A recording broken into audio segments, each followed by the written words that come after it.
नमस्कार दोस्तों, welcome to my channel. मेरा नाम है पवन कुमार सिंह। आज प्रॉफिट एंड लॉस से, लाभ और हानि से क्लास 8 है और क्लास 8 में टाइप 2 है और टाइप 2 का पार्ट 2 है। इसके पहले टाइप 2 का पार्ट 1 बन चुका है। इसके पहले टाइप 2 के पहले टाइप 1 बन चुका है और टाइप 1 के पहले बेसिक क्लास बन चुका है। यदि आपको पढ़ना है तो पढ़ लीजिए। चलिए देखते हैं आज का क्लास कैसा क्वेश्चन है। बहुत ही मजेदार क्वेश्चन है, वीडियो में बने रहिए। देखिए, 40 वस्तुओं का लागत मूल्य 25 वस्तुओं के विक्रय मूल्य के बराबर है, तदनुसार लाभ का प्रतिशत ज्ञात करें। कह रहा है कि 40 वस्तुओं का लागत मूल्य 25 वस्तुओं के विक्रय मूल्य के बराबर है, तदनुसार लाभ का प्रतिशत ज्ञात करें। देखिए, लागत मूल्य किसे कहते हैं? लागत मूल्य किसे कहते हैं? सीपी को कहते हैं, सीपी को एमआरपी को कहते हैं, इसे सूची मूल्य भी कहते हैं। देखिए, 40 वस्तु का लागत मूल्य और कह रहा है 25 वस्तुओं के विक्रय मूल्य के बराबर है। विक्रय मूल्य कितना है? 25 वस्तु के विक्रय मूल्य के बराबर है। ये दोनों मूल्य बराबर है, यानी 1 रुपया में। मान लीजिए, क्योंकि याद दिया है 40 वस्तुओं का लागत मूल्य 25 वस्तुओं के विक्रय मूल्य के बराबर है, दोनों के मूल्य बराबर है। यानी मान लीजिए कि 1 रुपया या 2 रुपया या कितना भी मान सकते हैं। हम मान लेते हैं सबसे छोटा यूनिट 1 रुपया मान लेते हैं। 1 रुपया है। मान लीजिए कि 1 रुपया में 40 वस्तु किसी व्यक्ति ने खरीदा। 1 रुपया में 40 वस्तु किसी व्यक्ति ने खरीदा और 1 ही रुपया में 25 वस्तु किसी व्यक्ति ने बेचा। ये विक्रय मूल्य है। तो उस व्यक्ति को लाभ हुआ कि हानि हुआ? ये वस्तु में होगा, पैसे में लाभ हानि नहीं होगा, क्योंकि ये वस्तु का केस है, भाव का केस है। देखिए, 1 रुपया में 40 वस्तु खरीदा है और 1 रुपया में 25 वस्तु बेचा है, तो उसे कितना का लाभ हुआ है कि हानि हुआ है? यहाँ पर देखिए, क्योंकि लाभ होगा। लाभ इसलिए होगा क्योंकि 1 रुपया में 40 लेकर और 25 दे रहा है, तो कितने का लाभ होगा? 25 5 30 10 40, यानी 15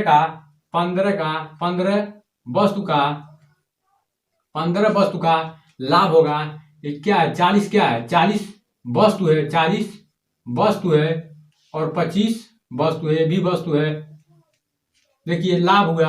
अब कह रहा है तदनुसार लाभ का प्रतिशत ज्ञात करें। यदि लाभ हो रहा है तो लाभ का प्रतिशत ज्ञात करें। प्रतिशत लाभ कितना होगा? ये तो केवल लाभ है, सिंपल में हमको प्रतिशत लाभ ज्ञात करना है। तो प्रतिशत लाभ बराबर होता है लाभ बटे एसपी, क्योंकि भाव का केस है इसलिए एसपी, नहीं तो रुपए का केस होता है, मूल्य इसमें होता, वस्तु नहीं, वस्तु का चर्चा नहीं होता, तो उस यहाँ पर सीपी लिखते। चलिए देखते हैं आगे। लाभ कितना है? 15 रुपए का लाभ हो रहा है। कितना पर? एसपी कितना है? 25 पर। आगुड़े प्रतिशत के लिए 100% लगाएंगे, 100% लगाएंगे इस प्रतिशत के लिए। प्रतिशत लाभ है, प्रतिशत लाभ। चलिए यहाँ पर लिख देते हैं क्या करना है। प्रतिशत लाभ देखिए, 25, 5 एकम 5, 5 एकम का 5 कर रहे हैं कि 5 तिहाई 15 और 5 पचे 25, 5 एकम 5 और 20 पचे 100 होगा। देखिए, ये 20% प्रतिशत में लाभ होगा। 20% में लाभ होगा, 20%। देख लीजिए, बहुत ही अच्छा क्वेश्चन है, बहुत ही प्यारा क्वेश्चन है। देख लीजिए, ये भाव का केस है और भाव के केस पर ये सवाल बन रहा है, भाव के केस पर सवाल बन रहा है। देखिए, 40 वस्तुओं का लागत मूल्य 25 वस्तुओं के विक्रय मूल्य के बराबर है, तो तदनुसार लाभ का प्रतिशत ज्ञात करें।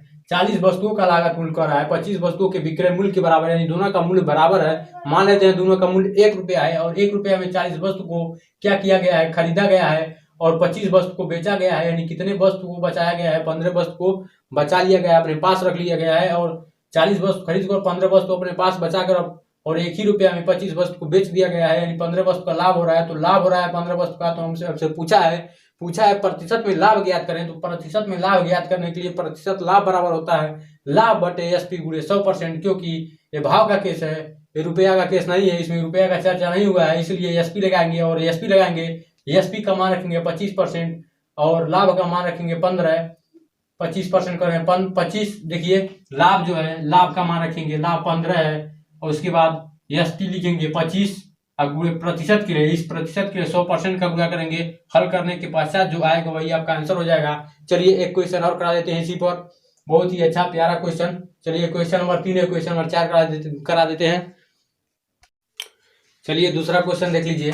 दूसरा क्वेश्चन देखने से पहले पहला क्वेश्चन जो कराए हैं इसके पहले तीसरा क्वेश्चन, उसमें प्रतिशत लाभ 20% लिख दिए हैं, जो कि गलत है। इसलिए गलत है क्योंकि 20 में 3 का गुणा नहीं किए हैं। 20 10 60% होगा। सॉरी दोस्तों, इसके लिए हम माफी चाहते हैं। चलिए, थोड़ा थोड़ा भूल हो जाता है, मिस्टेक हो जाता है, इसके लिए हम माफी चाहते हैं। चलिए देखते हैं क्वेश्चन नंबर 4।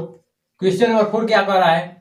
किसी वस्तु के क्रय मूल्य का 60% उसके विक्रय मूल्य के 50% के बराबर है, तो क्रय मूल्य पर लाभ या हानि का प्रतिशत है।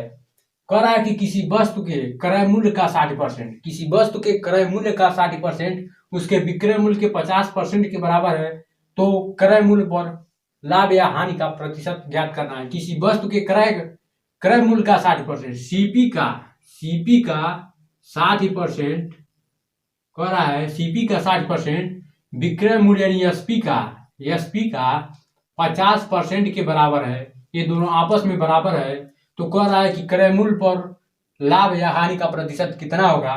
चलिए इसे हल करते हैं। पहले हल करते हैं क्या आता है। हल करने के पश्चात देखिए, प्रतिशत से प्रतिशत कट जाएगा और एक जीरो से एक जीरो कट जाएगा, बचेगा सीपी। और जब एसपी को बराबर के इधर लेकर आएंगे, क्योंकि यहाँ गुणे में है, बराबर के इधर आएगा तो बटे में हो जाएगा, इसके सीपी के बटे में हो जाएगा एसपी। और देखिए ये आपका 5 बचा और इधर जो 6 है वो सीपी के गुणे में है, तो बराबर के राइट हैंड में जाएगा तो 5 के बटे में आ जाएगा। देखिए सीपी और एसपी पता चल गया।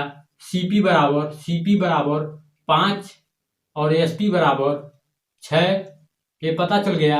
सीपी 5 है और एसपी 6 है, यानी किसी वस्तु को 5 रुपये में खरीदा गया है, 5 रुपये में किसी वस्तु को खरीदा गया है और 6 रुपये में बेचा गया है। इसे भाव का केस भी कह सकते हैं और अमाउंट का केस भी कह सकते हैं, क्योंकि इसमें रुपए का चर्चा नहीं हुआ है। लेकिन क्वेश्चन में क्या कहा है, देखिए क्वेश्चन में क्या कहा है। कह रहा है कि क्रय मूल्य पर ज्ञात कीजिए। यदि क्रय मूल्य पर ज्ञात करेंगे तो रुपया हो जाएगा, क्रय मूल्य पर ज्ञात करेंगे तो 5 रुपया हो जाएगा और 6 रुपया होगा। यदि विक्रय मूल्य पर कहा था, विक्रय मूल्य पर लाभ या हानि ज्ञात कीजिए, तो ये वस्तु हो जाता और वस्तु हो जाता। इसके बाद जो फॉर्मूला लिखते प्रतिशत लाभ या प्रतिशत हानि का, तो नीचे वस्तु का केस में नीचे एसपी लिखते। लेकिन ये तो क्रय मूल्य पर पूछ रहा है, तो क्रय मूल्य तो ये तो हो गया अमाउंट का केस, पैसा वाला केस हो गया। इसके लिए चलते हैं, देखते हैं कितने रुपए का पहले लाभ हुआ है या हानि हुआ है। ये देखिए 5 रुपया में किसी वस्तु को खरीदा है और 6 रुपये में बेचा है, यानी 1 रुपया का लाभ हुआ है। लाभ बराबर 1 रुपया हुआ है। जब लाभ 1 रुपया हुआ है तो प्रतिशत में लाभ कितना हुआ है, प्रतिशत में लाभ कितना हुआ है, 1 लाभ तो यह है लाभ। बट किस पर निकालना है, क्रय मूल्य पर कह रहा है। चूंकि रुपया है, अमाउंट का केस है, इसलिए 5 अब गुणे 100% के लिए 100। देखिए 5 एकम 5 20 25 100। इसमें मिस्टेक नहीं करेंगे। अगला क्वेश्चन में काटने में मिस्टेक कर दिए थे, काटे थे सही लेकिन गुणा नहीं किए थे 3 में, इसलिए 20 आ गया था। 20 नहीं वो आएगा, 20 ए आएगा, 60 पहला वाला आएगा, यहाँ पर लिखे थे। चलिए प्रतिशत लाभ 20%, हमको उम्मीद है कि क्वेश्चन आपको समझ में आया होगा। इसके बाद हम मिलेंगे क्लास 9 में, और क्लास 9 का टाइप 2 रहेगा और टाइप 2 का पार्ट 3 रहेगा। चलिए नमस्कार दोस्तों।